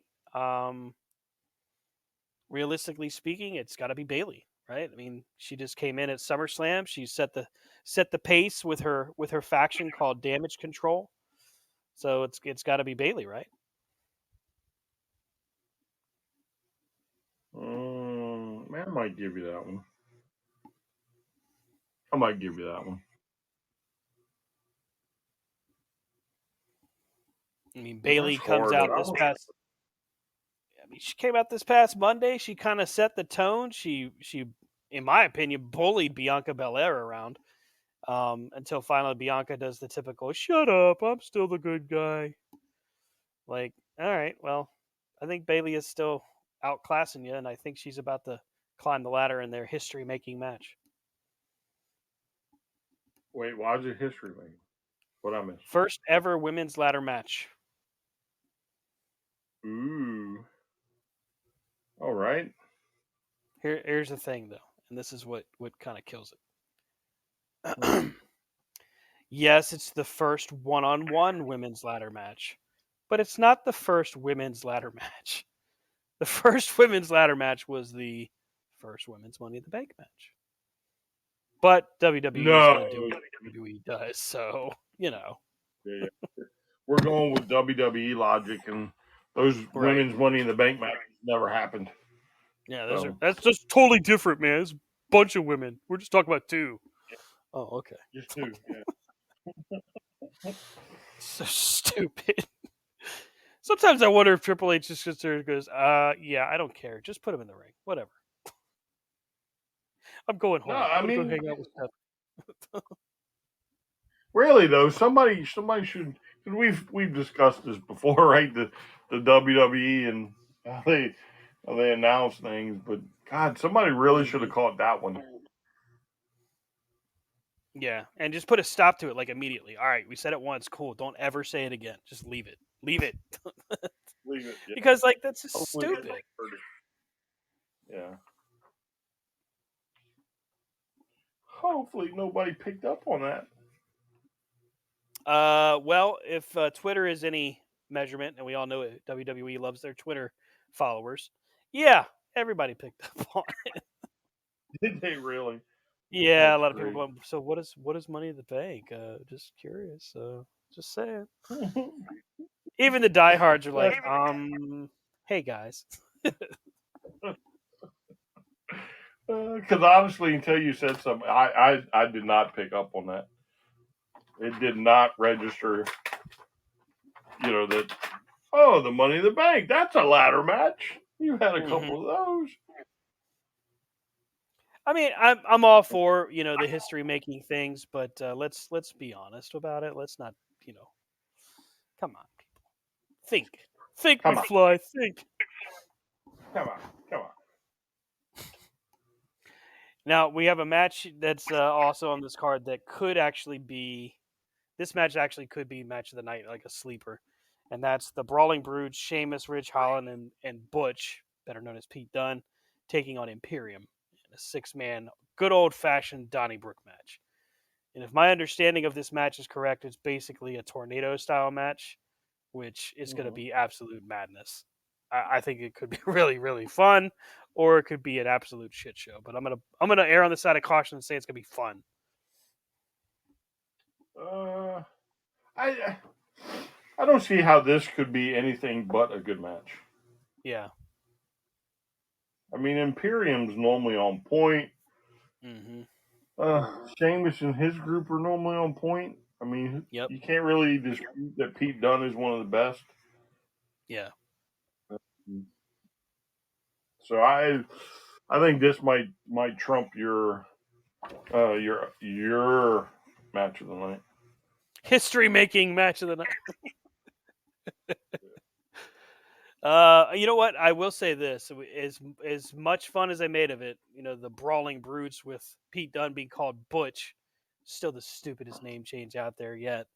I mean, he made a good call by bringing back Imperium, thankfully, and he made another good call by letting Pete Dunne get out of the 1920s garb and get back into his wrestling gear, so we could actually enjoy Pete Dunne for what he is.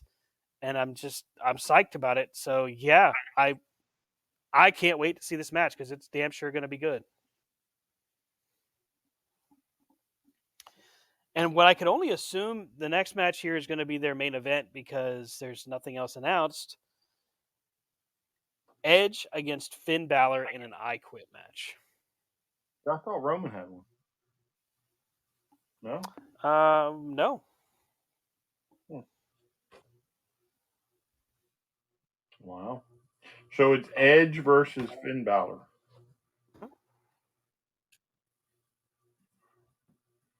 And nothing setting up.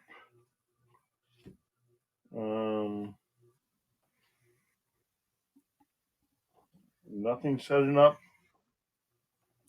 Well, we'll talk about that in a second. Let's go Edge. This is going to be his last match. Part of me feels like Edge is the old school guy that wants to go out on his, on his back. I think he'll put Finn Balor over.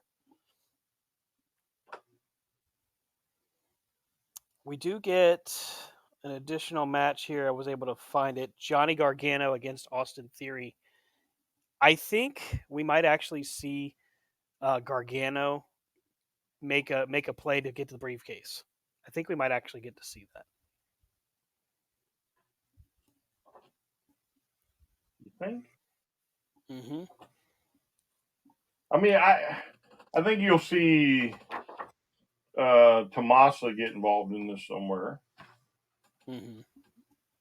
But I don't know about that. The briefcase. I mean, it definitely needs to come off with Theory, but Imperium has invaded NXT. They just beat up the Brawling Brutes, so pretty deadly. A tag team that just doesn't do it for me. celebrating their title victory, and now they've got another tag team coming out there. I don't understand NXT. I just don't. It's such a damn shame. None of these people look familiar to me. None of them look like stars to me. Like, I feel like at some points, I know I disagree with them sometimes and I agree with them on other times, but when it comes to NXT, I think Sonny's dead on. Like, there's no stars in NXT next to Braun Breaker. No, stop it. All right, so let's get back to Extreme Rules. Okay.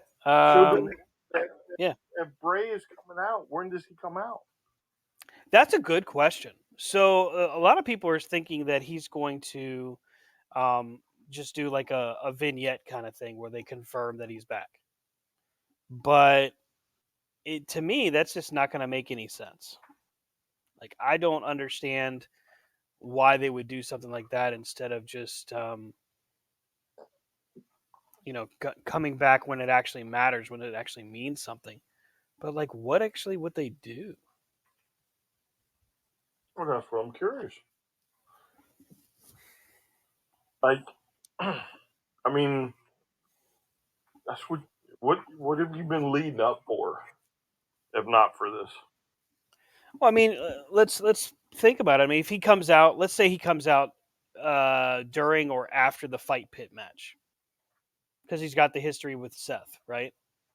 So maybe he attacks Seth Rollins, beats his ass for the big crowd send off. Maybe they main event that segment and have the fans go home happy because the Fiend has attacked Seth Rollins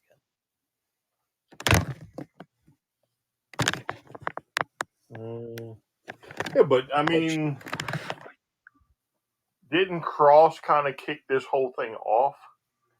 So that's what I thought. Like, that's why this whole thing is confusing. Like, I want to see Bray come back. Don't get me wrong, but Karrion Kross gets his debut, which was kind of cool, but then it gets overshadowed by Roman and Drew at Clash of the Castle. So they do that. Karrion Kross has little to no role in the finish of that match, and now he's feuding with Drew McIntyre. So let's say he interferes on behalf of Karrion Kross. Like, is that him, or is it Karrion Kross debuting a new character? Like, it's seemingly leading to Bray Wyatt, but at the same time, apparently Karrion Kross has had this White Rabbit thing before in Lucha Underground. I don't remember it, but apparently it was something. Well, my personal feeling is it's Sami Zayn. What? He pulling the wool over everybody's eyes. So the honorary Oos has tricked us all, has fooled us, each and every one of us. Fooled y'all. Yes. And he gonna beat Roman for that title. Stop it. I think it's Sammy. No, I'm just kidding. You do not. You're full of crap. I will say last Friday's thing with Sammy, with Roman being like, "You can't wear that shirt ever again," and then he throws him his new shirt. I was like, "Damn, that was pretty damn good." That was a couple weeks ago, wasn't it? That wasn't last week, was it? No, you're right. It was 2 weeks ago. I'm just still riding the high of that one. That was a pretty good segment. You have to do that when it comes to WWE because they don't have a lot of good segments. So sometimes it's got to last you. Nah, I mean, whatever shenanigans Sammy is involved with, I think he will turn on them. I think he's like a plant or something. And only Jay is going to be the one that's figured it out. I think it's Jay. I love watching his face every time that Sammy's in front of him. He's just got that, like, I'm going to kill this dude. Yeah. Every time he goes over to Solo, no, he's my brother. I got this. It's just, I mean, it's classic comedy material. I mean, you can stretch this for as long as you want. Go to the Rumble, go to just before Mania, go to Mania. You know what I mean? Like, you can do this for as long as you want. It's funny. And Sami Zayn is just so good at this. that's the real benefit. Is I think that what's going to happen is, and I think you're right. I think Sami Zayn ultimately is going to be like the only team, the only person to get the titles off of the Usos is going to be whoever Sami Zayn teams with. Well, yeah, but that won't be until he reveals his true self. Right, right. And I mean, yeah, it's weekly TV, and the way they did Mania last year was just 2 weeks before the show, they were still finalizing matches. Sami Zayn and Kevin Owens don't solidify a team up until maybe the week before Mania. Yeah, I mean, I think it's some skullduggery going on.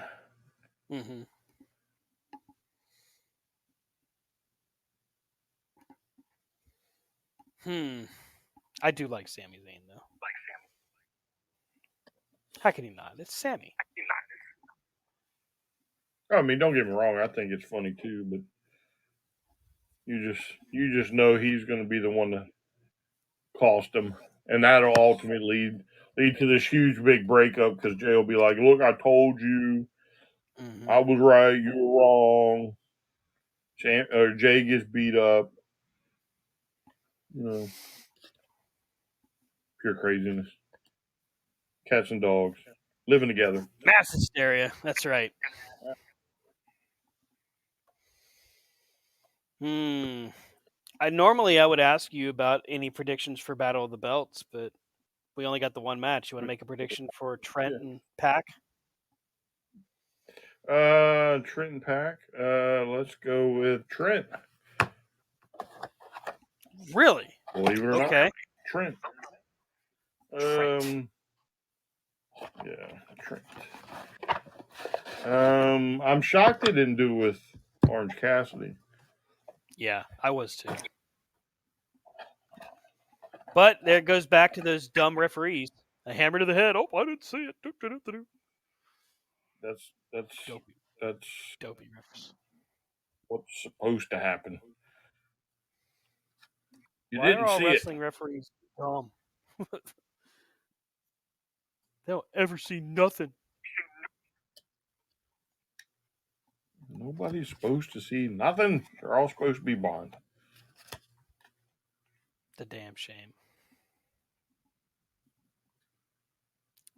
Well, I mean, if referees saw everything, you wouldn't have much of a match. Well, they're just God supposed to be bless. maybe a little smarter, a little. All Is that right, a no? this is great. Yeah, no. Mm-mm. All right, so I'm sitting here going through, or just pulling on some like WWE cards out of a box, Mm-hmm. right? The women's division set, I think it was, that came out a few years ago. Oh All right, yeah, so you got was it Zai Lai? She's still on the roster. Xia Li. Yes. Okay, Shayna Baszler, she's still on the roster. Mm-hmm. Io Shirai still there. Yep. Mandy's still there, but then you got Ruby, Ember, Gone. Gone. um, Billy Kay, Deanna Barraza, Mia Yim, of course Lita, but she's not there. Um, Nina Samuels, is she still there? I don't think so. I don't even know who that is, but let me just double check. Pretty sure she's not there.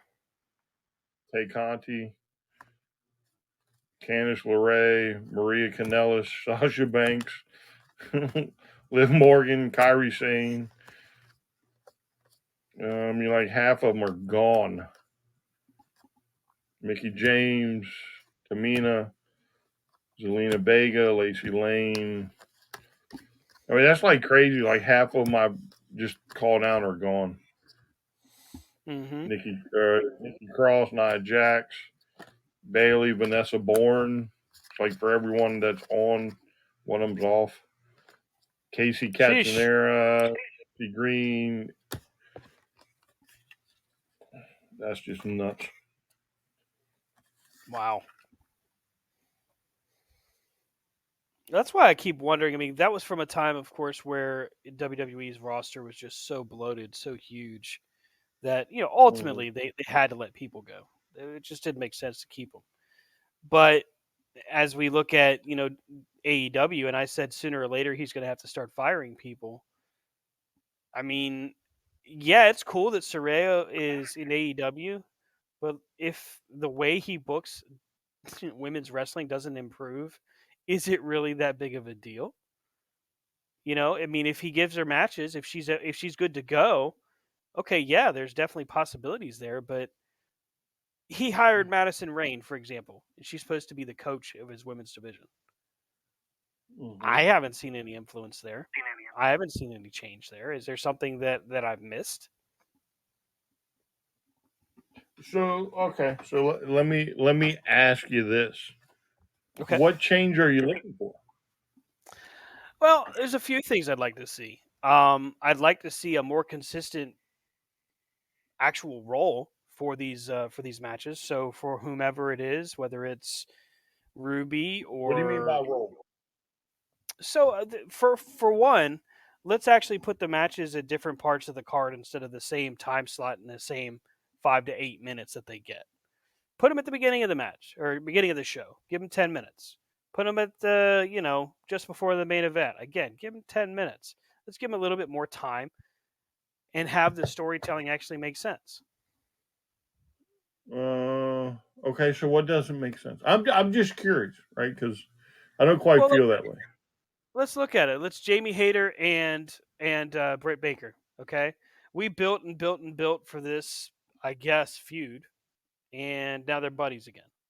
So we built and built and built, and now we're right back to where we were. And for Okay, well, Ruby Soho. who's hurt? Okay. Right. Right. Well, yeah. Unfortunately, she is hurt again, so I guess we have to pause on that one. So let's talk about Hayter and DMD first. Mm-hmm. So have we never had arguments, disagreements, Never, not even once. No, of course we have. but yet we're still friends, right? Yeah, yeah, absolutely. But again, one of the things that they do is they don't always give you what you expect, Mm-hmm. right? So if after the incident took place, Mm-hmm. everybody expected the split, and then we put them back together, everybody's going to be scratching their heads, but maybe it's not the right time for the split. See what I'm saying? What would to you? What would qualify as like the right time? We are at. We got 5 minutes. I don't know. I don't know what the future holds. Mm-hmm. But if neither one of them have a title, maybe it's not the right time for the split. Okay. Maybe Well, Britt I wins see the your point, title. which is why I was asking. Was this more along the lines of did you have in mind like a timing of that? Was I guess what I was No, asking. I mean, yeah. Why do we have to put a timing on it? If Britt wins the title next year and Mm-hmm. Jamie decks Britt, or maybe somewhere along the way, Paige or not Paige, but Soraya, stays managerial or whatever, and decides, Mm-hmm. hey, I'm gonna go get the international group together, and then there's the split. I mean, just because they split and get back together, I mean, friends fight, family fights. Sure. Sometimes you don't get back together, but other times you do. But again, it gives Jamie a reason somewhere down the line to Mm-hmm. drop Britt. And when it happens, you'll be like, oh, well, I guess that makes sense now. It Mm-hmm. didn't months ago, but it does now.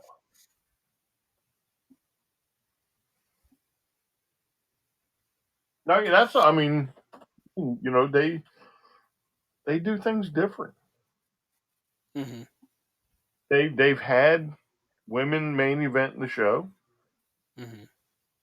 I bet you if you go back and look, they've had women in the first match.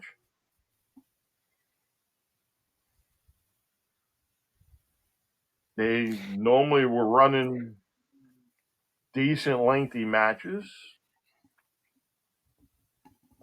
It's Jade right now. I don't know if that's what it is. Jade is jaded you so bad Boo! You because can't use that twice. Boo! she's that I'm not a bitch. Jade fan. That's true. Oh, damn! Don't Oh, call her that. I don't think she's done anything to be called that. yeah, that's what she says. She's that bitch. I'm a Jade I fan. mean, true. I'm not sold on Jade.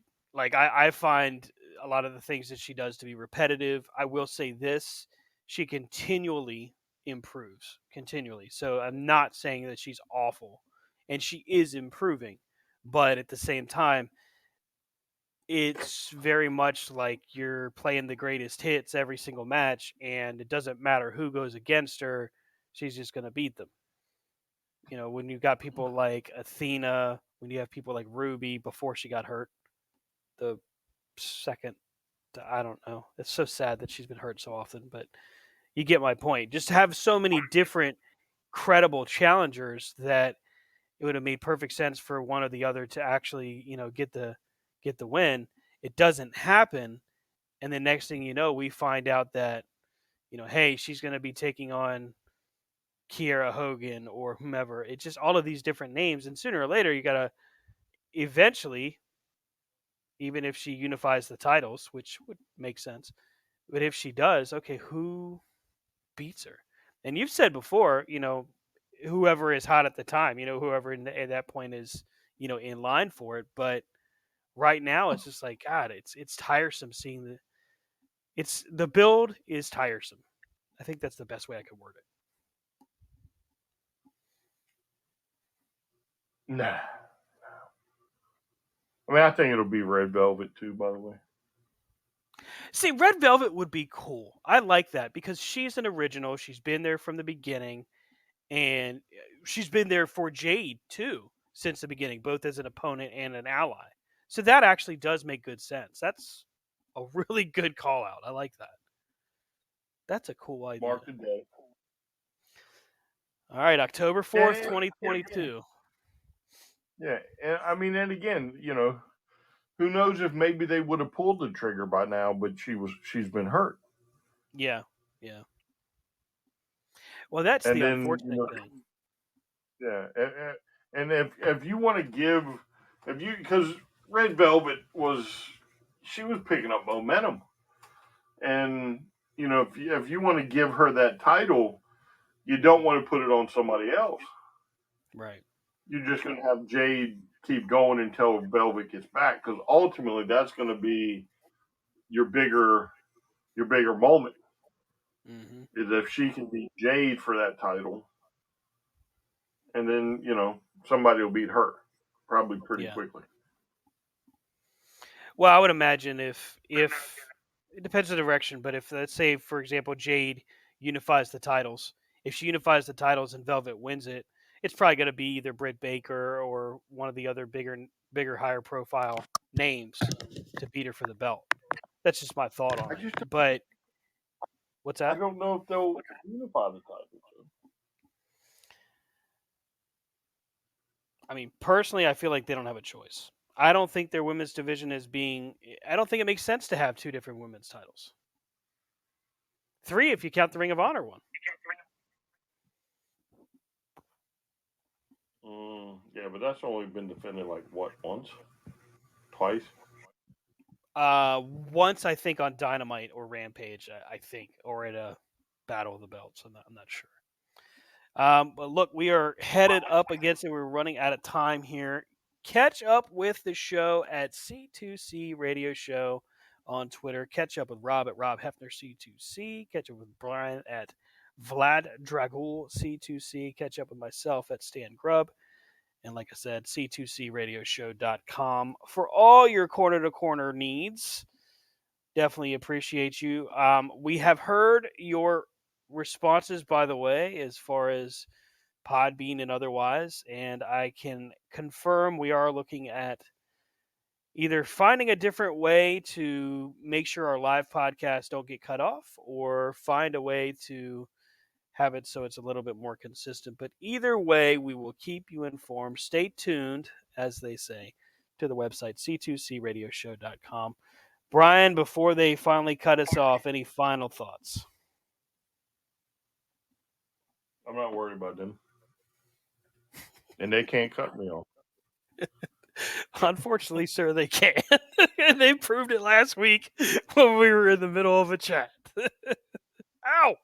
No, I'm talking about the fans. The fans can't cut me off. Oh, the fans can't catch you. That's right. Yeah. Yeah. The FCC may not They let can't. you be, but the fans can't catch you. That's right. Have a great night, Suck it. everybody. Thanks again. We'll see you next week. I said it. I'll say it again.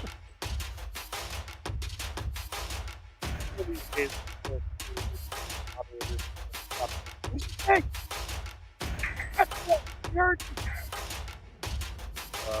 music. Nobody can hear it. Oh, well. There. Haha. Turn it There.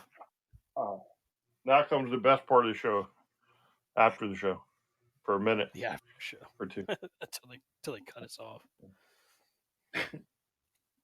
Oh, I'm fucking tired. Yeah, me too.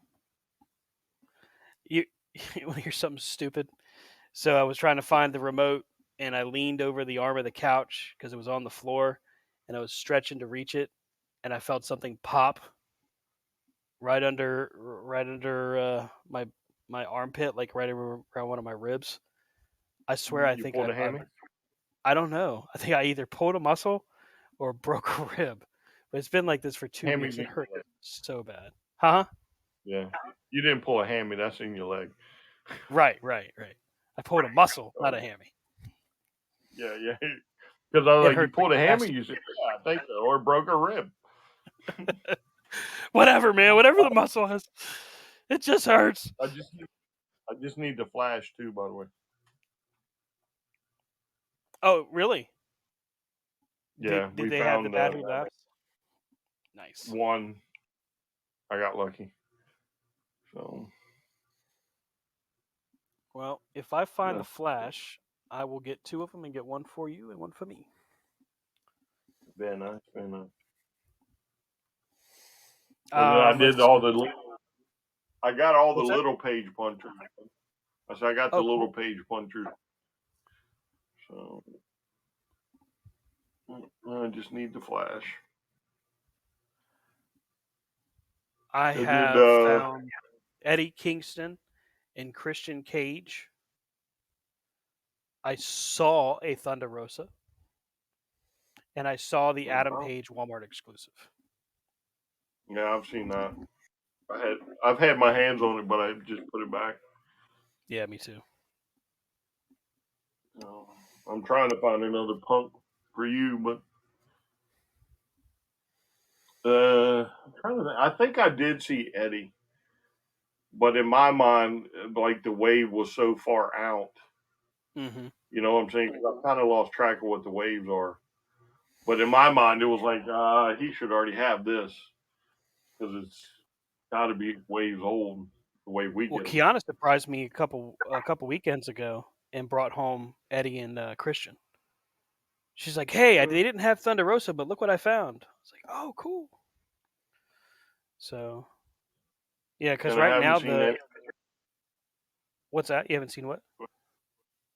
Any more numbered ones? Yeah. I wish I could find a damn Chase figure, just one, just so I could say I did. I mean, I got fucking lucky as hell with that MJF. Yeah, you sure did. I must have just walked right after they put it out or something. But goddamn, Ollie's has been getting a fuck ton of them. Have you seen him at yours?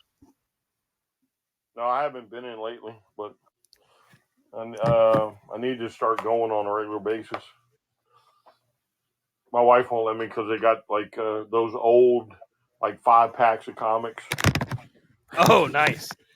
Yeah, so I bought some of them. Yeah. She won't let me. You'll go broke on those. I bought a few. I got some really old flashes out of them, but that was about it. Oh, that's cool. Nothing too crazy. Yeah. And then they had a bunch of like X-Men #1s, and I already have them, so I only bought Like them from for the from like flashes. '92.